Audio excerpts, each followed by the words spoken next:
welcome back to my channel. If you're new here, welcome. My name is Akbeze and I'm a weekly vlogger based in Lagos, Nigeria. Today I have a very special guest with me. Please can you introduce yourself to my family members? Hello everyone, my name is Ekene Njoku. I'm the creative lead of Rosely Signature, a female fashion brand based in Lagos, Nigeria. I'll leave all her links in the description box. But if you're not new to the channel, then you know that we do a series here called the Ask Aku series, in which I answer a range of questions. And today is Women's Day, so we're doing a special version, and it's basically going to involve me asking Ekene all about her journey with her clothing line, what it's like as a woman in business, and I just hope you guys are inspired. So first question, when did you start your business?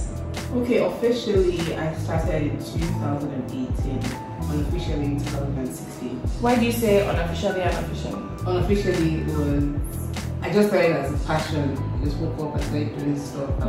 It wasn't registered or anything, so I registered it in 2019. Okay. So officially. And I had got my tailors, got my machines, but 2015 was just me outsourcing. Now I have my tailors, I have my team, so I started all that in 2018. Oh wow. So did you know that you had to register your business before you started? No, I didn't. Really? I didn't know about anything. I didn't know anything that has to do with that. I just started. I just came back to Nigeria. Okay, I think it was just a passion. I came back to Nigeria, I wanted to get clothes. It wasn't accessible. There were no lots of ready-to-wear back then. I moved back in 2012 from the UK. There were no lots of ready-to-wear brands, and you know how you just want to go for a party and you're in the UK, just go into Primark or Zara or something. But yeah, you have to calculate. So I think I went to the market with my friend's mom one day, and then I saw fabric. I'm like, oh okay. I got fabric, I gave it to a tailor. That's how I just started. Wow. Things. I went there to church and people would be like, oh, where'd you get this from? Like, oh, I made it. Yeah. I just started freestyling, and people were actually patronizing me, and then before I knew it, it became a business. What did you study in school? Biomedical science. Biomedical science, and now you have a clothing line. So why the switch? Just because of passion, like you said? Because of passion. I'm a creative. All my life I was in science class, and then when I came out of school, when I was in school, I was just thinking that, what am I really doing? Like, I didn't have any passion for what I was doing. My dad wanted me to be a medical doctor at some point, but that was it. So like, it was just me living my dad's dream. Like, I don't want to be a medical doctor. I have more to give. I'm creative. I think that I can actually be doing with. I started selling human hair in school when I was in the UK. So I used to sell human hair, like I'll order it from China.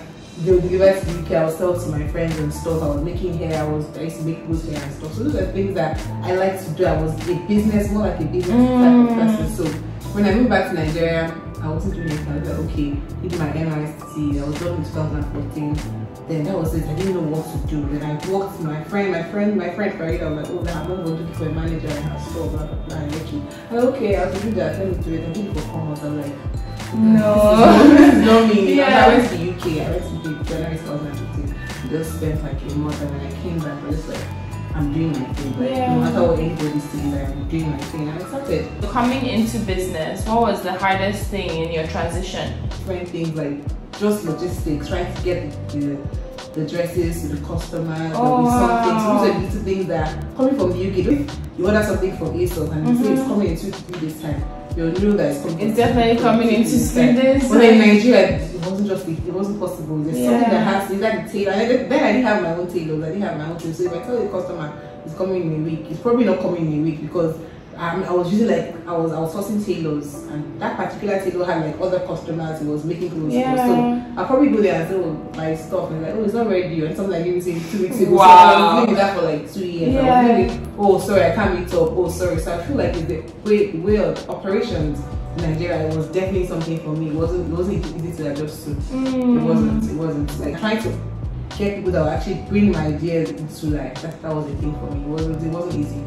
It wasn't easy at all. Wow, I can imagine. And if you don't already know, I also have a clothing line, and why I actually invited Ekene here today, because I found that she used to be something like a school mother. I don't think she was my official school mother in secondary school, but she was like the oldest in my room. So She's always just been that, like, you know, older person I can talk to. So I always call her and talk about, where can I get sewing machine? Where can I do this? Where can I do that? And we were having a lot of discussions, and I'm like, please, my subscribers need to hear this because you are telling me so much. And there's something you told me about having a business plan that I feel like I really want you to share to others, because when did you realize the need to have a business plan, especially when you're doing something like fashion, when really and truly, like you said, it's just something that you see material, tailors are easily accessible here, so you just go and you start doing it. But then when does it now become, oh, I need to make this into a business? Yeah. For me, like I said, it was 2018. I think what our question was, like, I asked you a question, what were you doing? Like, you don't have a plan, like, so what are you doing? Yeah. Because I feel like most people always say they have a plan. Your plan cannot just be in your head.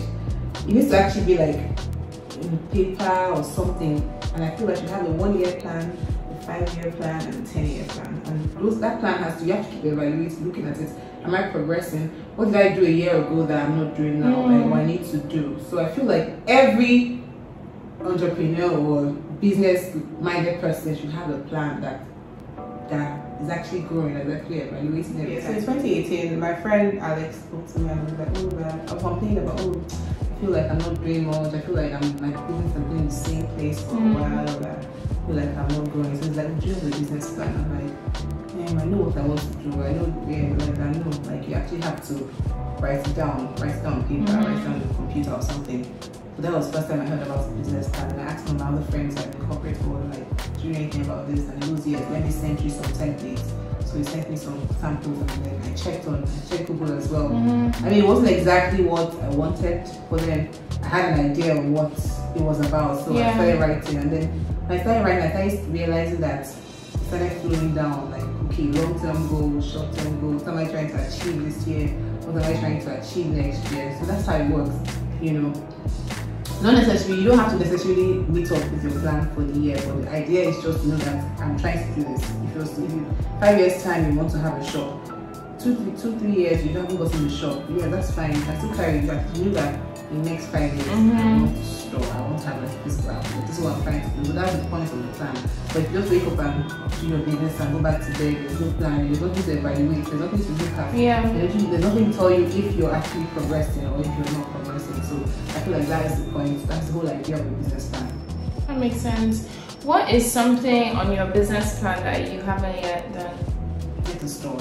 Get a store. Yeah, a physical store. Wow. How important do you feel like a store is to the success of your brand? Especially considering that now there's so many online stores. Like you already have a store, Instagram, basically. So yeah, I sell on Instagram, but I feel like most people still want to see what they're buying. We haven't gone to that place in Nigeria or in this part of the world where you just want to buy things off. People do it, and that's because maybe they've seen your followership, but there's still some people that are still not convinced. They still want to come, and they might feel like, okay, this is actually a human being, this is not a robot, this is somebody doing business. Yes, it's obviously not fraud. But they actually want to feel the quality. They want to see, oh, is this really worth my money? So that's the point of the store for me. So like, it might not even be like so big or whatever, but somewhere people can actually come in and identify with your fabric, with your design and what you're doing. So yeah, it's something that I really want at any time from now. I feel like I've got to the point in my business where I can actually handle it. I have a structure, I have a proper structure now, so I can actually handle having a store here. So that's the thing that I've been on my business plan for like 2 years now. That I haven't gotten that you haven't yet done. Don't worry, we're rooting for you. It's gonna happen.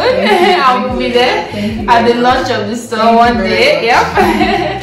But something else that you just mentioned actually is that you have a structure. So what is your structure like? My team. Yes, my team, my people, how we function, how we move. I can't do like in every business. There has to be a structure. How you guys working for the day? How you planning? Say Sunday. We already know what we're doing for March. We already know what we're doing tomorrow. We already know who is doing what, who's picking up what, who's not doing what. So yeah. So when I started to initially it was just me and my tailors. Me just telling tailors to do this. You know, have like an artist. When I think of something, or when I see a fabric and I want to create something with it, I can just do a sketch and have an artist that will say, okay, bring this to life. Let's see. Yes, that's what I do. Let's see what it looks like first before we can give it to the tailor. Yeah. And then when she does that, I'm like, okay, we can give it to the tailors, then give it to the tailors. Then when tailors have designed, she still has to do it on the internet, online again, and actually turn it to like moving art or like a video, yeah, so that it actually know that we know what we're doing. So things like that. And then we have a marketing team. So we have a guy that does like the whole social media thing for us now. Actually, like it's structured. People that are being paid, people that have so many things, different things that they're doing. Like even without me being there, they know what they have to do. They have to do things. That's how it works. So I feel like we have definitely got to the point where we can do with this store and we can actually handle it. Wow, that's so cool actually, because even me too, when I was doing research into like doing business and all, one of the greatest things I saw was build a team and build a team around your weaknesses, because you can't do everything. So you're not a graphic designer, you know that you now went and found somebody who can do that. I'm not good with ads and sponsored social media stuff, no. I'm not, so I had to get someone. But it's like, how do you build a team though? Like, where do you it took me time. I'm still building. I'm not even say I found like I feel like some people that I still like like I woke up to see, I'm like, this one is not here. Yeah. No, this is not my team here. This one is not just. I'm still building. There's still other places that like finance. There's so many. I don't know anything about accounting and all of that. Yeah. So I have this friend that helps me. Shout out to my guy Kule. He helps me like whenever I'm dying. I'm complaining. He has the time for it. So yeah, but I know that moving on, as I'm growing, I'm definitely going to have someone that I'll push that. But then I feel like at the beginning it's also imperative to know all these things, to know how to do the finance part, the design part, the everything part, the marketing part, go to the market and get the fabric. So you know how to do everything. So even if the person is not there, I remember like during December, my assistant wasn't around. So her job was mostly like to like do the buttons, the buttonholes. It was a lot of work. Wow. Because I released a collection where most of the pieces had like buttons. Imagine I couldn't do it, and there was no one there to do that at that point in time. So I was the only one that had to step in, and her job was mostly quality control. Like when tailors are done, she had to flip and make sure and check and make sure that they sewed everything properly, the tags and labels are put properly before she said, okay, we're done, and I will look at it. But then she wasn't there. She was ill for Christmas. I had to. If I imagine I couldn't do it. So it's very important to actually know how to do everything in case the person is not there. I don't think I've gotten there where I can say, oh, I have a solid team. No, I have a good team.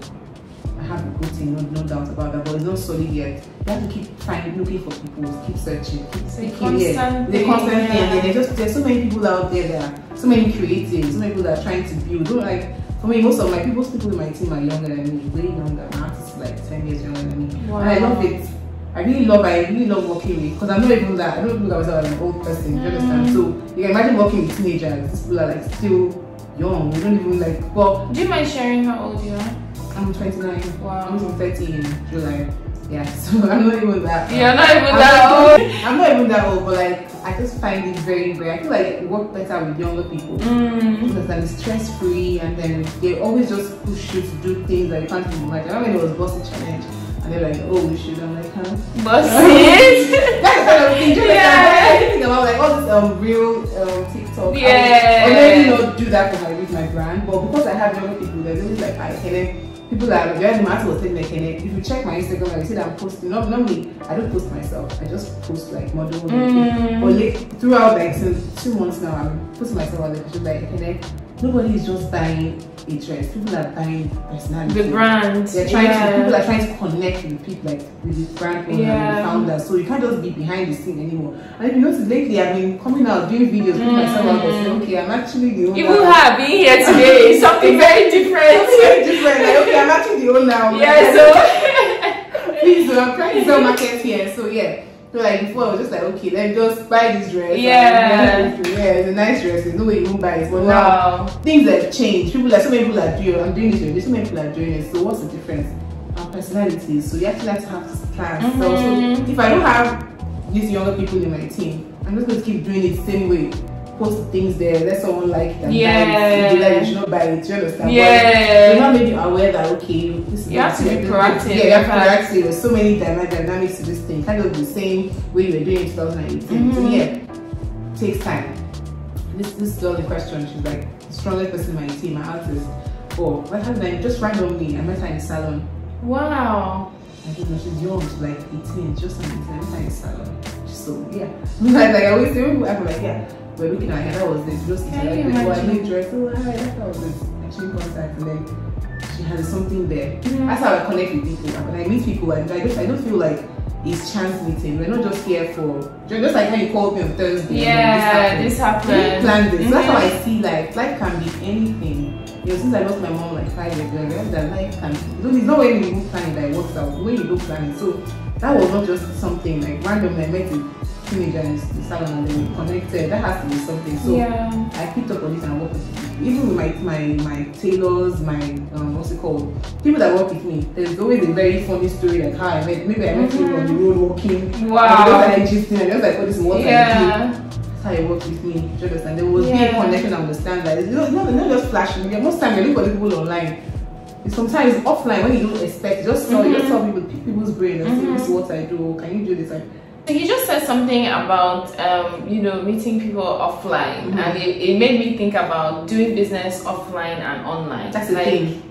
That's definitely a thing. Like, because most time because now Instagram, the internet, social media, everyone does business online. We don't think about the offline market. Have you like when I released my collection here in the family, working collection, I had to go to banks to sell myself. Wow. Yeah.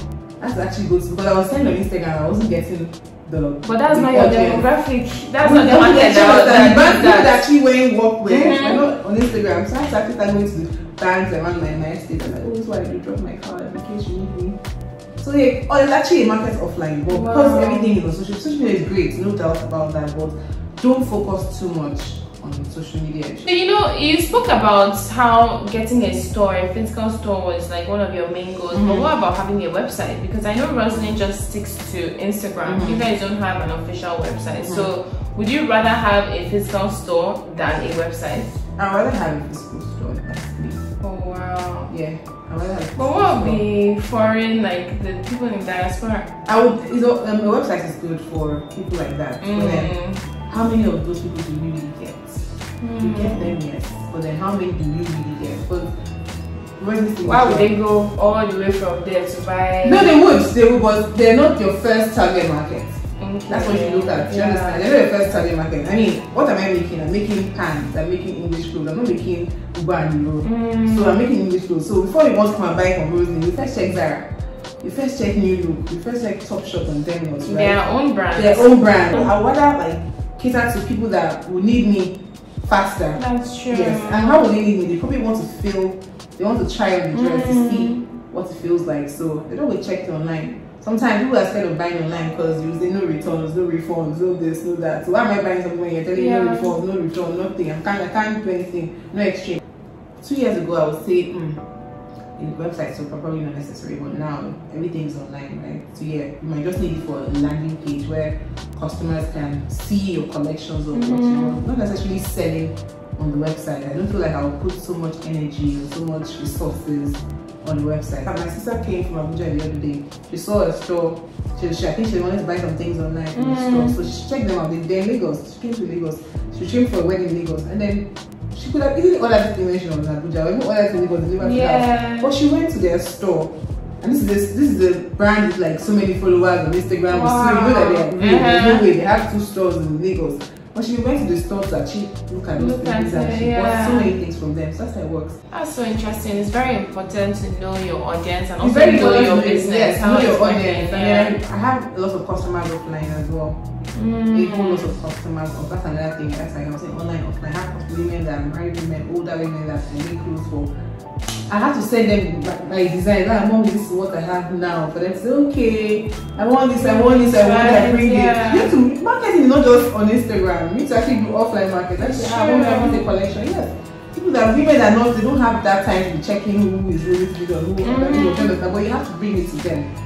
How does that work? Yeah, there are people like that now. So you can't keep saying, oh, because I have Instagram, I just do. That is very key. That is good. The people that you have your audience there as well, but there's also an audience offline. So don't only focus on I'm doing this thing online. Do you understand? Yeah. You have to come offline as well. I wanted to ask you about doing business as a woman. Do you feel like you faced any setbacks, or do you even feel like you have more advantage doing business as a woman? I don't think I've faced any setback. And I would say I think I have more advantage. Really? I would think so. I mean, maybe because of my personality. Okay. Because that's another thing that helps people. Yeah, it's not just You know me very well. Of course. You know me very well. Like I'm a very firm. I'm a very tough person. Yeah. So I feel like it has to do my best. I know that I have people that even say with my staff that because I'm a woman, because I'm young, because I've had people that are way older than me. So they will try to say, okay, if you talk like, why are you talking though? Why do you do things like that? But it doesn't like me. It doesn't like me to understand. But I would say I've had advantage because I'm a woman. People just believe that you're a woman, you're not able to do it. So they would always want to let you have your way. Yeah, that happens.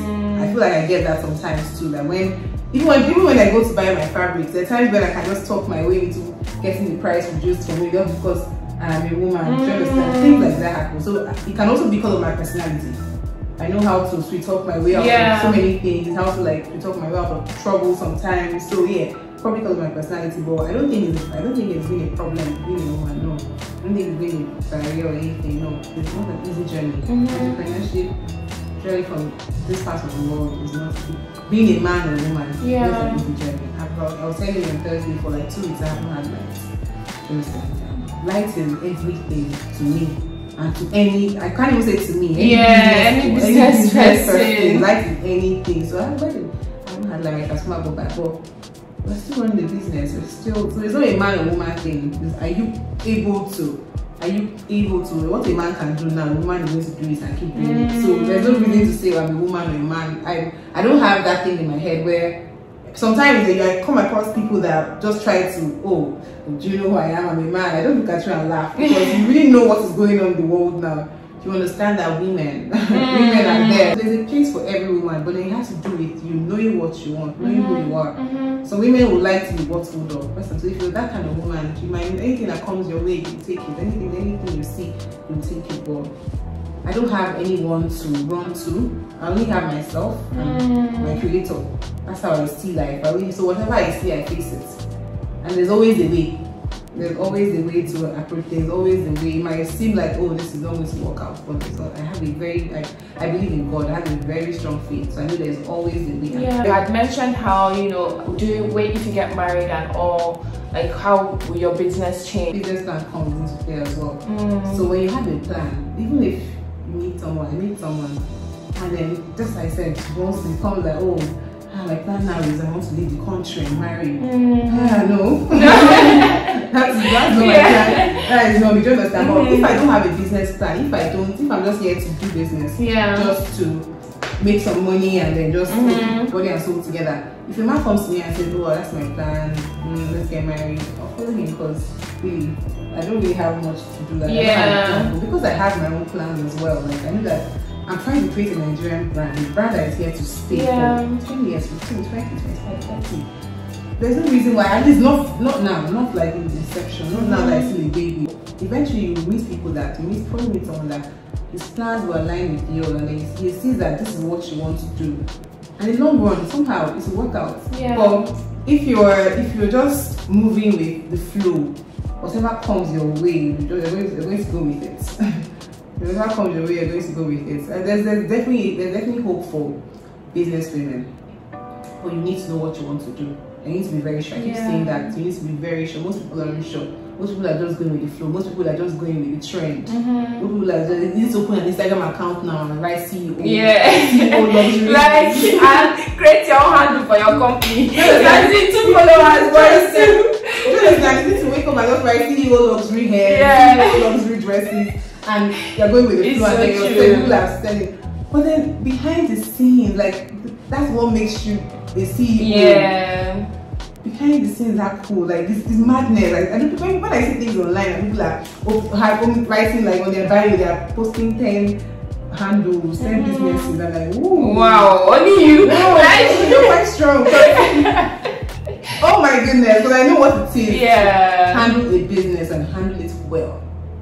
I'm not joking, like to handle it well, I have to like, there was a point in my life when on Sundays, I was start having like palpitations. Because I'm afraid, And so I spoke to like my friend Jan, shout out to my friend. So like I think it was my birthday dinner like 2 years ago. And she checked her phone, she's a fashion designer. So Jan by Jan. So she goes, oh my God, it's Sunday, tomorrow is Monday. She was not like, she was scared. I don't know, oh my God, this happens to you as well. Like, yes, now. Tomorrow now, madam, all that's finished. And the truth, Apple. You might not have made the money the previous week, but this week you must run the business. There's nothing like that. You have to run the business. So those are things that people don't tell, people don't prepare. You just tell CEO, luxury hair, CEO. They don't tell you that it's, do you understand? I see you is sweating. Okay, so 2 more questions. I feel like I keep saying 2 more questions. But the conversation is so interesting. I hope you guys are enjoying. Please leave a comment or drop a like. Or buy a dress. Or buy a dress, definitely, for sure. But okay, I want to know how you compare doing business like in the UK to doing business in Nigeria. Because as you mentioned, you used to sell hair and stuff. Yeah. So how was it doing business? What's the difference? There was definitely a difference. For me, it would be like the mode of operation.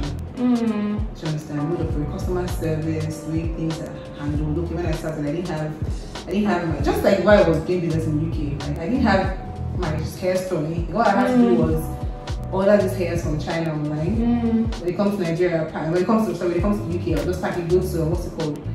Royal Mail. We don't go to Royal Mail and send it to whoever. I'm very swift. But then in Nigeria, like I didn't have my tailors, I didn't have my machines then, so I had to like outsource, take your order, make a dress, take your order, put it down, okay, buy it, give it to the tailor. It wasn't as seamless. It wasn't as seamless. There are too many men. Like, do you understand? This tailor you're giving it to, they have like their own people. So you come back in 3 days, or you told your customer, okay, 5 days. You go back in 3 days, they don't even know where they kept it. Because they are not there, do you understand? So you have to deal with that. And then you already told this customers. Some customers don't ask, I'm traveling tomorrow. When they're not traveling, they just tell you I'm traveling tomorrow. You told them I'm going to do like time. I'm not there yet. Okay, you've done that. Now we have a lot of dispatch, right? When I started, it was just like the dispatch rider will pick up now, then they will tell you, madam, our bike break down for road. You already told the customers that you're traveling to Ghana, don't worry, I'll deliver today. So things like that were all there, was a major factor for me. The mode of operation, it took me time to adjust. So okay, this is actually how it works in Nigeria. This is how I still have times like that. Some times like that when you just deal with a little setback here and there. I mean, I feel like 2 months ago, the customer ordered stuff from me. I tried to deliver to him. Then he sent it to me, like when he received it, he sent to me like the dispatch company I use, because my packaging is quite fancy. So I tried to make it quite fancy. So I know when you're giving it to people, is that like a gift or something?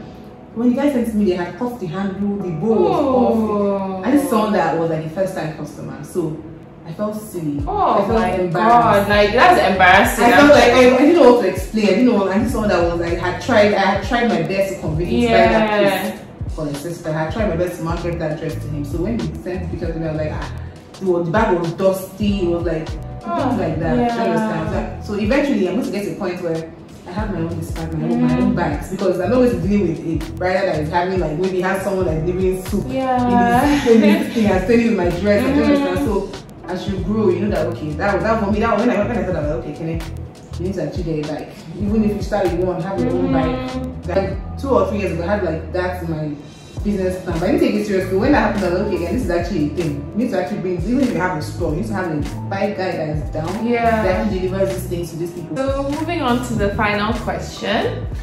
What is one thing you wish you knew before you started your business? Okay, firstly, I will say I wish I knew about the whole business plan stuff. Because for the first 2-3 years, I was just playing. Freestyle. I was just freestyling, I was playing. And then that would be probably because I'm not coming from the corporate environment. So I think that's another thing. Maybe I would say I wish I had like maybe a year or 2 corporate background before starting business. So this me doing a structuring is just tapping from my friends or the knowledge I got from my circle of influence. You understand? So people that around me like just say, oh, do this, do that. When I go to their offices, I see what they do and how they do things. I just tap from that. But I don't have any knowledge when it comes to like corporate world or structuring. So I would say I wish I had like I got a job. Whatever, like a formal kind of setting for like a year or 2 to give me that background before going into business. Wow, that's really interesting. That would be the only thing that I would say that I'm lacking. Any other thing, I feel like I've picked up, I've learned, I've read. You have to keep reading. Most people think that reading is for lawyers, or reading is for bankers or doctors. No, reading is for everyone. You have to keep reading. Do your research, Do your essentially. Yeah. Read books, books as well. Not just research for, oh, I want to know about my business. No, actually read books so that you know it doesn't really work this way. It can also be this way. You understand? Yeah. So it's good to read. Reading is very good. That will also help me. I wasn't a reader, but I noticed that in the past 3-4 years, I've been reading a lot. Wow. Even when it has nothing to do with my brand, when it has nothing to do with my business, I just want to know. I like to know how are they doing it. Like, oh, I even read about oil and gas companies. How do they get there? This must be something. Because it's not a joke. Because I know this is just a fashion brand. I know how I try my best to make it work. So you can imagine those companies you hear, the names are there. They must have done something. So that's so true. Exactly. So apart from people like fashion, I try to go like above, beyond, try to see what are people actually talking about, how people actually being successful. What is success? What are we talking about here? You understand? So yeah.